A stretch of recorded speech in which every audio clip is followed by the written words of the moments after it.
తిరుపతి లడ్డూ వివాదంపై ప్రధాని మోడీకి లేఖ రాశారు వైసీపీ అధినేత జగన్. టీటీడీ పవిత్రతను దెబ్బతీసేందుకు సీఎం చంద్రబాబు ప్రయత్నిస్తున్నారని లేఖలో ఆరోపించారు.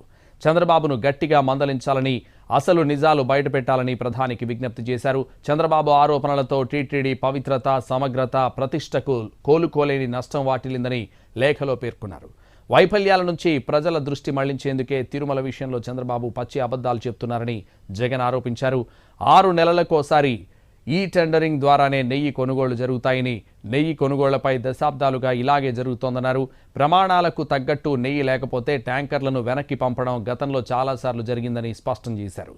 టీటీడీ పవిత్రతను పునరుద్ధరించాలని లేఖలో ప్రధానిని కోరిన జగన్, సున్నితమైన అంశాన్ని జాగ్రత్తగా హ్యాండిల్ చేయకపోతే చాలా తీవ్రమైన, విస్తృత పరిణామాలుంటాయని వివరించారు.